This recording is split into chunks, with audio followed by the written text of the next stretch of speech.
একদম একটি বাস্তব ঘটনা আপনাদেরকে বলি। মিশরে আল আজহার বিশ্ববিদ্যালয়ে অনার্স করার আগে ১ বছর মেয়াদি আরবি কোর্স করতে হয়। সেখানে আমরা শেখ জায়েদ সেন্টারে আমরা আরবি ভাষার উপর ডিপ্লোমা করেছি ১ বছরের। সেখানে ক্লাসের মধ্যে ওস্তাদ আমাদেরকে জিজ্ঞাসা করেছিল যে ক্লাসের মধ্যে প্রায় ৫০ জনের মতন শিক্ষার্থী ছিল।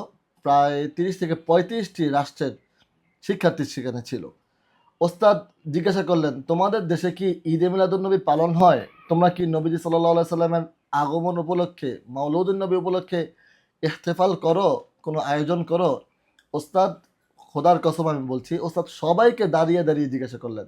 সবাইকে দাঁড়া করিয়েছেন একজন, একজন করে। "তোমাদের দেশে হয়? তোমাদের দেশে হয়? তোমাদের দেশে হয়?" সবাই বলছে, "জি, আমাদের দেশে হয়।" এরপর ওস্তাদ জিজ্ঞাসা করলো, "কিভাবে হয়?"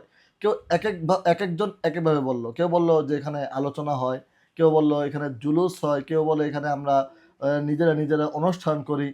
একেকভাবে একেকজন বলল। তার মানে বোঝা গেল ওস্তাদ, আমি যতটুকু বুঝলাম ওস্তাদ একটু অন্য ঘরানার ছিল। যদিও এটা আজহারের শাখা একটি আপনার আরবি ডিপ্লোমা কোর্স, এটা আজহারেরই অংশ নয়।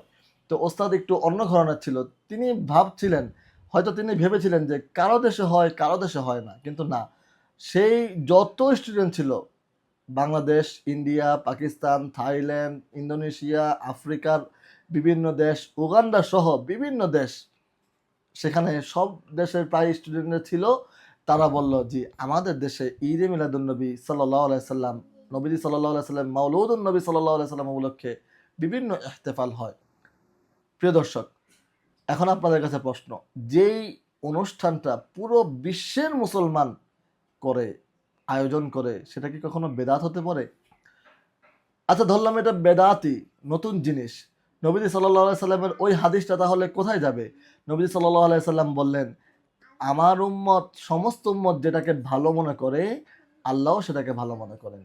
তো পুরো বিশ্বের মধ্যে ঈদে মিলাদুন্নবী সাল্লাল্লাহু আলাইহি সাল্লাম সকল মুমিন মুসলমান পালন করে থাকে। অবশ্যই, অবশ্যই আল্লাহ তাআলাও সেটাকে ভালো মনে করে থাকেন। ধন্যবাদ।